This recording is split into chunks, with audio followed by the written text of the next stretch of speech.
Salut à tous l'équipe, aujourd'hui une nouvelle vidéo, on va parler de pas mal de choses, il y a pas mal de sujets auxquels je voulais parler, on va parler un peu des JO, de la lutte aux JO, on va parler de Belal, on va parler de est-ce que la préparation physique, est-ce que pousser lourd rend lent dans votre discipline, je vais essayer de détailler un peu ça pour vous aider là-dessus. On va parler de pas mal de choses aujourd'hui, donc peut-être que la vidéo sera un peu longue, donc n'hésitez pas les gars à liker, commenter, abonnez-vous, posez vos questions aussi en commentaire sur YouTube, ça m'aide toujours. Likez, commentez, abonnez-vous, le classique les gars, donnez de la force. Alors, on va commencer avec la lutte les gars. Pour ceux qui suivent un peu les JO, qui suivent un peu la lutte, on a eu un Cubain. euh, J'arrive pas à dire son nom, c'est Madjin, je sais plus comment on dit, mais entre guillemets, qui a gagné 5 Olympiades. Ça veut dire qu'il a fait 5 JO, il a gagné les 5 médailles d'or aux JO. Et là, il a arrêté sa carrière après les JO, donc carrière parfaite, légende de la lutte olympique. Franchement, bravo, félicitations à lui. C'est un exemple de longévité, de régularité. Et aussi, je pense que c'est un exemple pour son pays, qui est Cuba, qui est une terre de combattants, quand même, une terre de sportifs. Quand on voit la boxe anglaise, la lutte, ils sortent des athlètes de très très haut niveau, alors que c'est un pays qu'il ne faut pas l'oublier, il est sous embargo américain. On va pas parler de politique là non plus. Mais ce que je veux dire, c'est pas un pays qui vit dans l'opulence, qui est.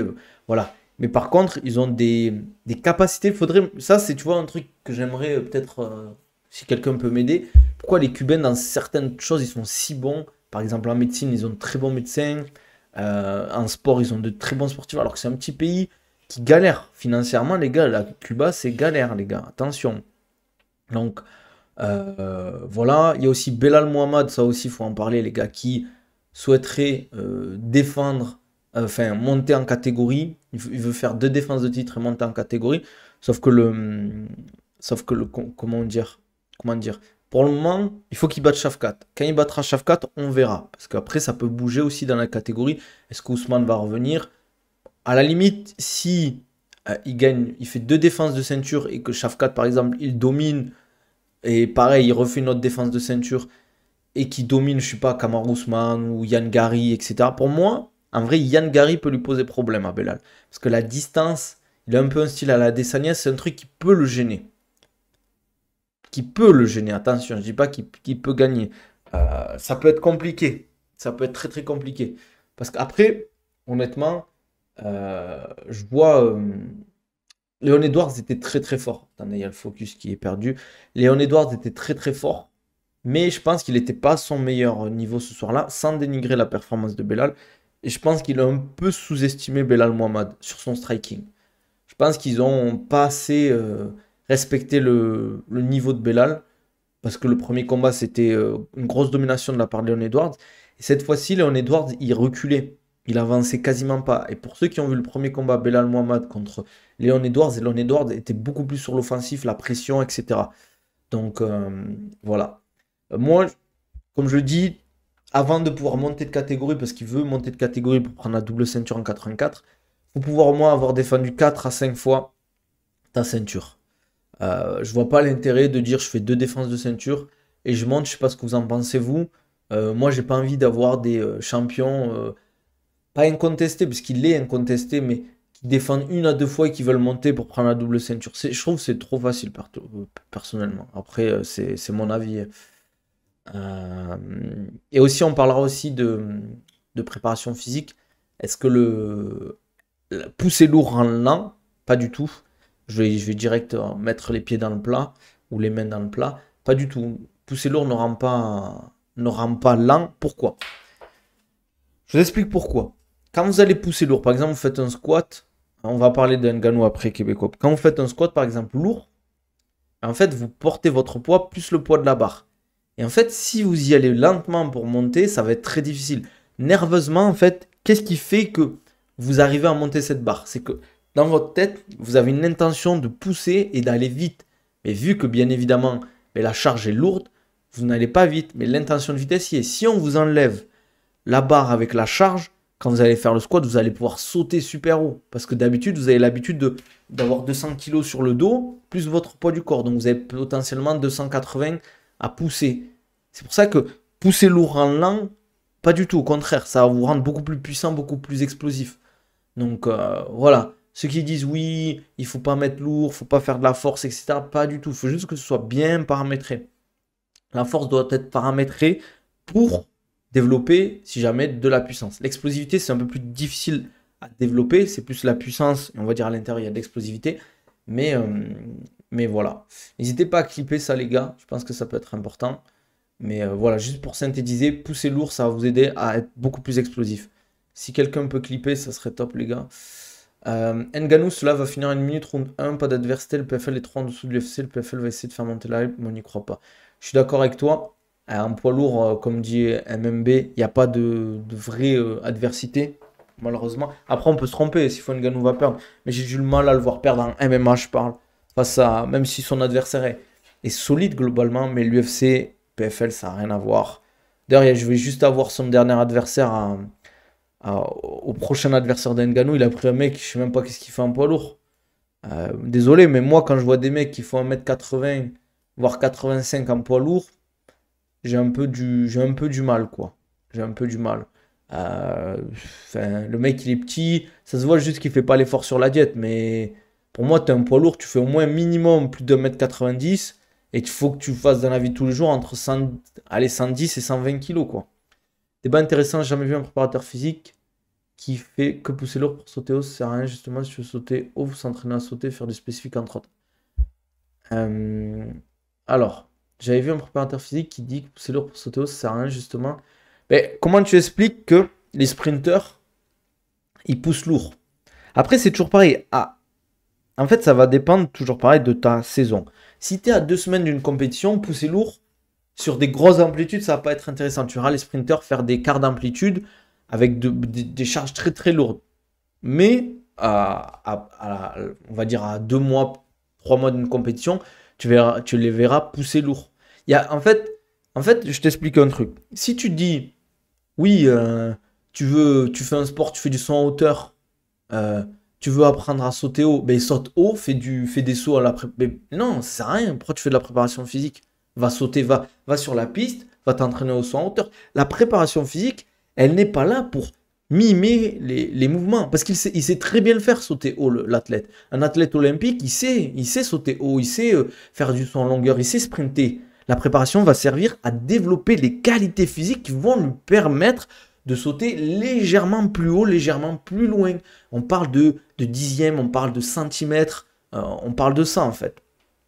Les gars, on ne parle pas de tu es en préparation physique, tu as un saut en hauteur, tu vas faire que des sauts. C'est quoi l'intérêt? Va sur ta piste d'athlétisme, avec ton coach, va sauter. C'est la même chose. Pourquoi tu perds ton temps à aller en salle de sport? Non, la salle de sport va servir à réduire ton risque de blessure. Parce qu'en fait, développer ta force, ça va réduire ton risque de blessure parce que ton corps peut encaisser des contraintes énormes. Je vais vous expliquer un truc. Vous voyez quand ils font le saut en hauteur, là, qu'ils font le triple, enfin, pas le triple saut, mais qu'ils font tac-tac et ils sautent en arrière, là, au-dessus d'une perche. Si vous saviez la pression qui est exercée sur la cheville au moment du saut, les gars, normalement, par exemple, je prends moi, je fais, on va dire, je me mets, entre guillemets, à la place du sauteur olympique, ma cheville, elle explose. Il faut savoir que ma cheville, elle explose. Parce qu'en fait, la pression avec les intensités qui sont mises en place sur un saut en hauteur, elle est tellement énorme que les contraintes sont énormes sur la cheville. C'est pour ça qu'il faut s'entraîner en fait. Bien évidemment, l'entraînement à faire des sauts, ça va aider à habituer ton corps. Mais aussi, il faut, en salle de sport, paramétrer des exercices, des cycles pour que tu gagnes en force, donc tu encaisses mieux les contraintes en fait. Devenir plus fort, ça te permet d'encaisser beaucoup plus les contraintes. Parce qu'en fait, le but de l'entraînement, c'est de créer des adaptations.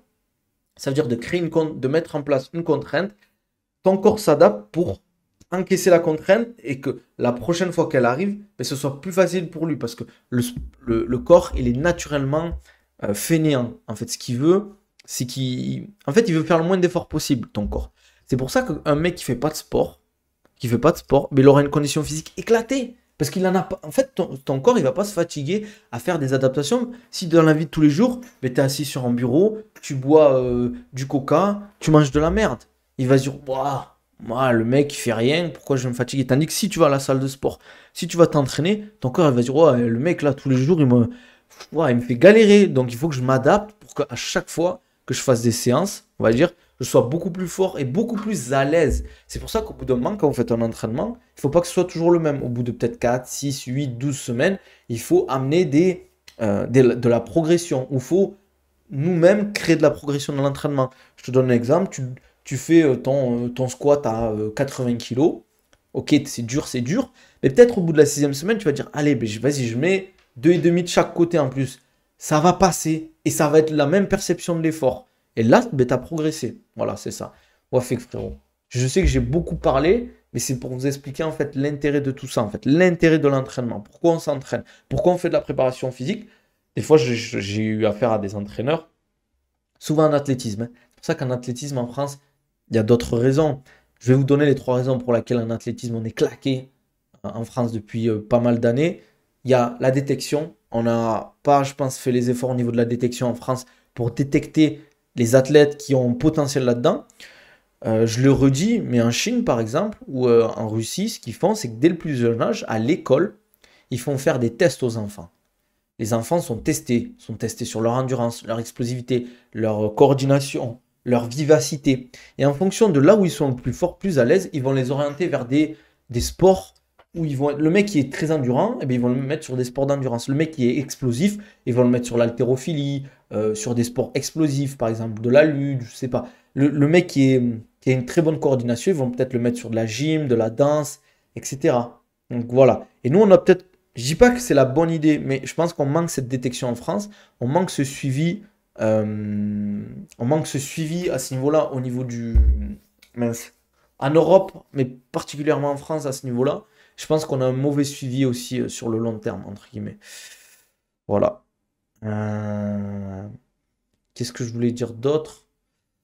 Je voulais parler d'un truc, mais j'ai oublié. Donc, ouais, pousser lourd ne rend pas lent. Et le suivi. Hum, T'en dis quoi de Sarah Frézou? J'en dis rien du tout, hein, les gars. On parle pas de ça, hein. On parle de sport ici, les gars. Faites pas de la chirurgie esthétique, en tout cas, faites du sport. Si j'ai un conseil à vous donner, les gars, c'est un truc tout simple. Même les femmes en général, hein. Euh, Faire du sport, ça vous coûtera moins cher de la chirurgie esthétique et surtout au niveau de la santé, en fait. Faire du sport, c'est pas juste pour votre silhouette, pas juste pour être tanké et voilà, ou avoir un corps entre guillemets, qui vous correspond. C'est aussi la santé. Parce que quand vous allez arriver à 30, 40 ans, c'est là que les problèmes de santé vont arriver. Si vous n'avez pas pris soin de votre corps, si vous mangez mal, imaginez que des fois, vous mettez des trucs dans votre corps, c'est très mauvais pour la santé. C'est comme si vous bouffiez de la merde, en fait. Mais juste parce que vu que c'est bon, mais vous l'acceptez. Donc faire du sport, mangez bien, dormez bien, bien s'hydrater, et éviter le stress, ça va vous aider dans la vie de tous les jours, les gars. Euh, voilà. Quel thème je voulais aborder aussi? Je voulais aborder un autre truc, mais j'ai oublié. Les filtres Insta ou TikTok coûtent encore moins cher. Exactement, c'est vrai ça. Mais le sport, les gars, c'est important. Ça va vous faire du bien à la tête aussi. Comme je vous l'ai dit, vous voulez apprendre une compétence. Déjà, prenez soin de vous. Ça va vous aider à être beaucoup plus performant pour apprendre cette compétence, les gars. C'est trop important de prendre soin de son, on va dire, de son hygiène de vie, ça va être beaucoup plus facile pour vous d'apprendre à une langue, d'apprendre à coder, d'apprendre un instrument de musique, etc. Donc, les gars, prenez soin de votre corps.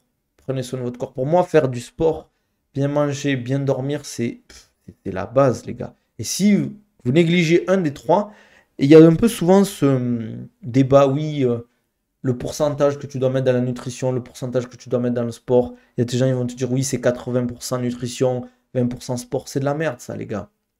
Pourquoi faire ça? Pourquoi pas mettre 100% dans le sport, 100% dans la nutrition, 100% dans le sommeil? Bien évidemment, j'abuse. Tu vas pas, si de temps en temps, tu as envie d'une glace, tu vas te prendre une glace. Mais il faut pas que la glace soit tous les 2 jours. Mais ce que je veux dire, c'est que si tu t'investis que 80% dans la nutrition et tu fais une séance dans la semaine, ben, certes, tu vas bien manger, mais physiquement, tu vas pas non plus avoir un physique de super, super entre guillemets, par exemple, attractif ou performant. Ça, c'est clair. Salut frérot, ça va et toi, Gizmo? Euh, donc voilà, il faut s'investir dans la nutrition, le sommeil, le sport, les gars. et bien évidemment tout ce qui entoure votre vie de tous les jours, quoi. Si vous êtes dans un environnement complexe où vous avez beaucoup de pression, beaucoup de stress, il y a aussi ça qu'il faudra gérer, quoi. Donc voilà. Qu'est-ce que je voulais dire d'autre aussi? Euh, je pense que le combat de Doumbé aussi il sera en décembre au PFL à Lyon, pour les finales du PFL à Lyon. Donc voilà, Mais du coup, pousser lourd rend lent. Non, pousser lourd ne rend pas lent, au contraire, frérot. Le plus important, ça reste l'entraînement. Pour... Quand tu es jeune, ça peut aider, si tu as une bonne génétique, mais je trouve que ça va vite te limiter. Tu peux pas manger autant de prot que tu veux, si tu t'entraînes pas, tu progresses pas. Bien sûr, mais là on parle plus de santé globale, quoi. Mais non, pousser lourd ne rend pas lent, au contraire. Pousser lourd va te rendre beaucoup plus puissant, beaucoup plus explosif, beaucoup plus rapide. Mais bien évidemment, il ne faut pas faire que ça. De temps en temps, il faudra faire de la vitesse. De temps en temps, il faudra un peu travailler plus de la force, vitesse, accès, puissance. Voilà quoi. Ça, c'est beaucoup plus intéressant. Mettre comment ça s'appelle? De la programmation avec un peu d'exercice de survitesse après avoir fait un peu de vitesse. La survitesse, qu'est-ce que c'est? Par exemple, vous faites des pompes. Vous mettez un élastique qui est attaché à une structure autour de vous. Vous allez faire des pompes et l'élastique va vous aider à monter beaucoup plus vite. Ça, c'est de la survitesse, par exemple. Vous allez courir. Il y a quelqu'un qui va, on va dire, vous tirer, vous aider. Il y a quelque chose qui vous tire, entre guillemets. Voilà. Souvent, on met un traîneau derrière ou un mec qui retient sur l'accélération. Mais des fois, la survitesse, ça peut vous aider à courir beaucoup plus vite aussi. Donc, c'est... Voilà quoi. Mokaev au Brave, il a montré ses nouveaux gants de la marque Topen qui fournit les gants officiels au Brave. J'espère pas, hein. S'il va au Brave, c'est chaud pour lui quand même. Parce que c'est vraiment le retour en arrière. Parce qu'il a commencé par le Brave après les images, je crois. Mokaev. Tu conseilles quoi comme exercice pour améliorer son endurance en grappling? Il n'y a pas d'exercice, les gars. Je le dis souvent, ça aussi, il faudra le clipper quand j'aurai fini. Si vous pouvez, les gars, ça serait très gentil sur Twitch, clipper quand je vous le demande. Il n'y a pas d'exercice beaucoup plus performant qu'un autre pour développer l'endurance. Il y a plusieurs exercices qui peuvent être combinés, une programmation qui va être combinée, mais il n'y a pas un exercice qui va vous dire, c'est pas parce que vous faites de l'assaut bike que vous allez être beaucoup plus performant en endurance. C'est un super outil, mais il faut bien le paramétrer. Il faut avoir des bonnes datas. Il y a des vidéos qui vont sortir bientôt sur TikTok, Insta, Short, un short sur YouTube, où je vais vous expliquer comment développer son endurance dans les sports de combat, que ce soit grappling, lutte, MMA. Mais il n'y a pas un exercice. C'est pas parce que tu fais de l'assaut bike que tu vas développer ton endurance. C'est comment ça va être paramétré, les datas que tu vas utiliser. Si tu fais juste de l'assaut bike, tu vas à fond, allez, c'est bien. Mais c'est comme si je te disais, tu vas courir, tu vas faire ton footing, mais tu sais pas combien de kilomètres tu cours, en fait. Tu sais pas combien de temps tu as mis pour faire tes 10 kilomètres. C'est bien, tu cours, tu fais de l'endurance, mais t'as pas de programmation, t'as pas de vrais chiffres qui te permettent d'évoluer en fait. C'est pour ça que je dis, moi, quand tu t'entraînes en salle de sport, que tu fais ta prépa ou que tu fais de la musculation, c'est bien de noter combien j'ai mis de charge, la perception de l'effort, c'était difficulté 8 sur 10 par exemple. Ça, c'est important parce que ça te permet à chaque fois, quand tu refais ta deuxième séance, ok, j'ai fait mon squat à 120 kg, la difficulté était à 8 sur 10. Aujourd'hui, je me sens super bien, super en forme, je fais mes séries d'échauffement. Peut-être je vais tenter de mettre 185 kg ou 182,5. Voilà, c'est ça, c'est important, les gars. Les datas dans vos entraînements, c'est super important. Il n'en faut pas trop. Il faut juste 2 ou 3 datas qui soient importantes. Alors que si tu t'entraînes bien mais que tu manges mal, tu progresses quand même. C'est ce qu'il fallait dire. Oui, mais pourquoi tu veux te limiter à manger mal? Ça veut dire que tu vas peut-être progresser de 60%, alors que si tu mangeais bien, tu aurais progressé de 90%. Et au final, tu perds 30% de capacité parce que tu n'as pas voulu bien manger, en fait. Et moi, et crois-moi, hein, à haut niveau, mange mal avant un entraînement ou avant une compétition, je te jure que tu vas vite sentir la patate arriver. D'accord que le cardio de boxe et de grappling sont totalement différents. L'assaut bike. Ça dépend. Mais c'est vrai que la boxe, c'est beaucoup plus de la vitesse qui prime l'endurance musculaire au niveau des épaules, tandis que le grappling, c'est plus de l'endurance de force. C'est plus de l'endurance de force. Parce qu'en fait, tu pousses et tu tires un corps. Tandis que la boxe, c'est juste, tu t'amènes, on va dire, ton point à une destination et tu reviens. De temps en temps, tu as les phases de clinch. Mais en boxe anglaise, c'est quand même... Ça fait partie du game, hein. Mais ça, c'est pas le truc le plus développé, quoi. Le clinch en boxe anglaise. Mais comme je dis, la Sobake, c'est bien, mais c'est toujours pareil, c'est comment tu vas l'utiliser en fait. C'est comment tu vas l'utiliser. Est-ce que tu as des datas que tu prends en compte? Si tu fais de la Sobake, tu te dis oui, je fais du 30-30 à fond. Non, t'es pas à fond. Parce que tu sais pas à combien de watts. Moi, par exemple, j'utilise des protocoles. Je vais vous en donner un que j'utilise régulièrement, mais il y en a plein d'autres que j'utilise aussi. C'est pour, par exemple, pour le MMA ou la lutte. euh, Ça s'appelle, tu peux l'utiliser aussi pour la boxe anglaise, mais c'est du 12-48 ou du 8-52. Ça veut dire que tu vas faire, par exemple, 8 secondes d'effort à fond, all out. Ça veut dire que tu vas tout donner. Enlève les pubs. Non, Isma, j'enlèverai pas les pubs. T'as qu'à m'offrir un penthouse. Tu vas faire 8 secondes all out. Tu vas tout donner. Et l'objectif, sur ta première répétition, ton premier passage, par exemple, tu as fait 1200-1300 watts. Tu vas faire 8 passages. Mais sur les 8 passages, il faut que tu restes sur, à chaque fois que tu fais 8 secondes d'effort, 52 secondes de récup passive, sur les 8 secondes d'effort, tu dois être entre 1200 et 1300 watts. Ça va te permettre en fait de développer l'endurance de puissance. L'endurance de puissance, qu'est-ce que c'est? C'est développer de l'intensité à plusieurs reprises dans tes rounds. Parce qu'en fait, tu peux être puissant une fois sur une attaque, mais si tu n'arrives pas à répéter ces attaques, par exemple en lutte ou en MMA, dans un round, tu vas avoir plusieurs phases d'assaut. Si tu fais qu'une phase d'assaut, ok, peut-être tu vas mettre un KO, tu vas mettre une soumission, mais il y a très peu de chances. Je te réponds après, Isma. Mais ce que je veux dire, c'est que tu as très peu de chances de pouvoir répéter si tu n'as pas d'endurance de puissance. Et le fait de te dire à chaque passage, je suis à 1200, 1300 watts, tu as de l'endurance de puissance. Si par exemple, à chaque passage, ben, ça se réduit drastiquement, c'est que tu n'as pas d'endurance de puissance et que tu dois la développer. Donc, ce genre de protocole est intéressant. Quand tu pètes le milliard, promis, tu m'achètes un penthouse. Je pensais quand tu pétais le plusieurs millions, mais bon, c'est pas grave, Isma. Ah, enfin voilà. Si vous avez des questions, les gars, c'est le moment. Après, sinon, je vais couper. Mais je pense que j'ai dit pas mal de choses intéressantes. Donc, n'hésitez pas, les gars, à clipper ce genre de choses sur Twitch. Je sais pas si vous l'avez fait, mais ça m'aiderait beaucoup. N'hésitez pas, les gars, sur TikTok à venir sur Twitch, sur YouTube, à liker, commenter, à poser vos questions. Tu as des conseils pour améliorer sa puissance de frappe. Euh, du coup, puissance de frappe. Alors, il y a la technique qui va jouer ton transfert de poids du corps. Comment en fait tu transfères ton poids de corps, ton transfert de force. Ça, c'est super important dans ta boxe ou dans ton MMA ou dans ton kick. Transférer ton poids du corps, ta puissance, enfin ton transfert de force, va beaucoup jouer sur ta force de frappe. Bien évidemment, il y a aussi développer son bas du corps, sa force, sa puissance sur le bas du corps. Parce qu'en fait, tout part des pieds. Donc, avoir une bonne assise dans ta boxe, etc. Avoir un bon transfert de poids du corps, avoir de la puissance dans les jambes et savoir transférer cette puissance du bas vers le haut. Et comment? Ça veut dire que tu vas développer de la force, de la puissance sur les membres inférieurs. Toute la charnière, on va dire centrale, entre guillemets, le corps, C-O-R-E, entre guillemets, tu vas le développer pour pouvoir transférer cette force du bas vers le haut pour pas qu'il y ait des perditions de force. Par exemple, si tu mets un coup, tu es fort d'en bas, mais que ton corps il n'est pas gainé, mais quand tu vas arriver en haut, tu auras tellement perdu en force parce que ça sera dissipé, parce que tu n'arrives pas à gainer, transférer cette force, mais tu vas au final, je ne vais pas dire que tu vas pas taper fort, mais tu pourrais taper beaucoup plus fort, quoi. Oui, comme Salam, j'aimerais beaucoup avoir un physique similaire à celui de Aljamain Sterling, des conseils. Alors, déjà il est jamaïcain, il faut savoir. Donc déjà il a une génétique qui potentiellement peut l'aider, même si c'est pas une excuse, avec plaisir le A. Euh, alors, qu'est-ce que je voulais dire? N'hésite pas, hein, si tu veux un programme personnalisé ou un suivi personnalisé, j'en fais pour la préparation physique pour les combattants. Déjà, il va falloir que tu luttes beaucoup, parce que lui il a fait beaucoup de luttes, beaucoup de grappling.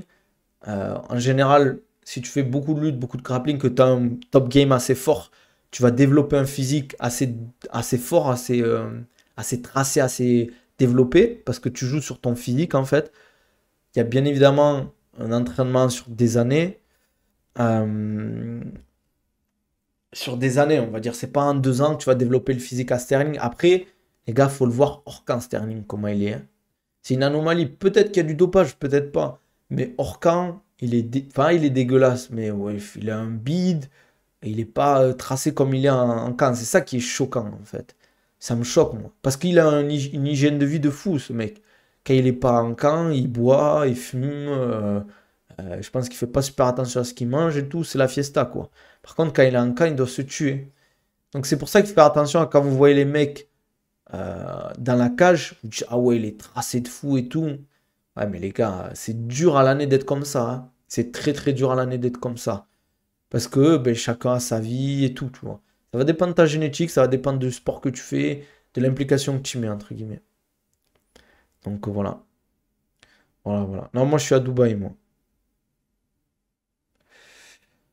Ah, qu'est-ce qu'il y a, ROH2? Wesh. Qu'est-ce qui te fait rire, frérot? Putain, j'ai soif. Attendez, les gars, je bois un peu. J'espère que ça fait pas trop de bruit. Putain, vous devez croire que je bois comme un animal. Le pire, c'est pas Pimlet. Ouais, c'est vrai. Pas Pimlet, lui, c'est abusé, mais il aura des problèmes de santé, lui. Il va le payer, quoi. Il va le payer plus tard, malheureusement. C'est Fkan, la ref par où ça passe. Ouais, c'est vrai. Il devient quoi, lui, au fait, Fkan? Fkan Kurnaz. La tête qu'il a demandé pour avoir lâché pas Sterling. Après, les gars, hein, Luc Léger, dans 2 semaines, j'ai la pression. Ah, j'espère que tu t'es préparé, frérot. Luc Léger, c'est chaud, tu dois faire palier combien? Il a un fiston. Ah ouais? Il a un fiston. Moi, j'avais regardé 2-3 vidéos de lui. Ah, palier 10 Cézanne, frérot. Faut juste la donner. J'espère que tu t'es préparé, juste. Ah ouais, il se dope? Ah ouais, c'est chaud. Ça y est, ils se sont tous mis, les gars. Je vais m'y mettre aussi, peut-être. Qu'est-ce que je voulais dire? Bon, je pense qu'on va se laisser là, les gars, vu qu'il n'y a plus trop de questions. Si vous voulez poser vos dernières questions, c'est le moment. Sinon, je vais couper le live et on reprendra demain. En ce moment, c'est assez calme, hein. C'est pour ça, les gars. Hum. Pas de questions, les gars. Bon, on va se laisser là. Alors, comme d'hab, likez, commentez, abonnez-vous. N'hésitez pas à poser vos questions en commentaire sur YouTube, sur TikTok. Pareil, abonnez-vous au compte. Il y a du contenu qui sort là, peut-être demain ou après-demain. Il y a du gros contenu qui arrive dans les semaines qui arrivent. Comme d'hab, si vous voulez un programme ou un suivi personnalisé, parce que à distance, je fais aussi ça à distance. Si vous galérez à perdre du poids, à augmenter votre masse musculaire, à développer vos qualités physiques, n'hésitez pas à me contacter en DM. On en discute, les gars. Si vous avez du mal à structurer vos entraînements, c'est l'objectif aussi d'avoir un coach. Et même les coachs, ils ont des coachs. Faut le savoir, ça. Comme d'hab, gourde Oko, si vous voulez une gourde filtrante, les gars, pour filtrer l'eau quand vous êtes en randonnée ou à l'étranger, par exemple. L'eau du robinet, vous n'êtes pas sûr, vous voulez éviter de choper la tourista. Il y a un gros filtre à l'intérieur. Attendez, je vous montre. Voilà, il y a un gros filtre à l'intérieur. Je crois que c'est 400 litres le filtre. C'est un Subgol. Je crois que je suis. Attendez, je vais regarder. Qu'est-ce que je voulais dire d'autre? Donc, vous avez 10% de réduction sur le code. Avec le code, pardon, OCONABIL10. Vous allez sur OCO Europe. Objectif de contribution. Ah ouais, je suis à 25 sur 33, quoi. Vous avez 10% de réduction sur le code OCONABIL10, les gars. Vous allez sur Oco Europe, vous prenez ce que vous voulez, vous avez 10%. Et sur iOne Sport, vous avez 15% de réduction avec le code Nabil15. Vous allez sur iOne Sport, vous allez voir, c'est de la qualité, les gars. Mais il faudrait que je le mette le sub-goal tout le temps. Mais je sais pas comment on fait en fait. Je sais pas comment on fait, les gars, pour mettre un sub-goal. Bientôt le live avec Baki. Mais à 30 subs, je fais un live avec Baki, les gars. 30 subs, live avec Baki. Mais je le ferai sur TikTok et sur Twitch. Sur TikTok, il faudra que j'ai 5000 followers, les gars. Sinon, pas de live avec Baki. Demande un streamer, ouais, je vais demander. Comme d'hab, les gars, si vous voulez, il y a mes programmes, sinon, disposition dans ma description YouTube ou dans mes liens en bio sur les réseaux, mes réseaux, pardon, TikTok, Insta, Twitter. Vous pouvez me follow. Ça fait plaisir, les gars. Donnez de la force. On se dit à demain, 12h30, comme d'hab. Merci Columbine pour le follow. Bonsoir, monsieur. Tu viens quand je vais quitter le stream, Columbine. Tu viens un peu tard, mon gars. Si tu veux me poser une question, c'est le moment. Sinon, je coupe. Columbine. Qu'est-ce qu'il va me dire, le frérot? Merci pour le follow. N'hésite pas à mettre les notifications. Petit subprime si tu veux lâcher ton petit subprime. Sinon, on se dit. Bah, qu'il faut quoi dans le garage? Travaille son transfert de force et de poids du corps. IMAF. Il a plus de salle, si, il a une salle, frérot. C'est ce qui bosse son transfert de poids du corps. son transfert de force en fait. Ça a l'air débile, mais en plus ça aide à renforcer les articulations. Il en fait pas beaucoup, hein, en termes de volume, je parle. Bon les gars, on se dit à demain, 12h30. Abonnez-vous, likez, commentez, mettez une notification et on se dit à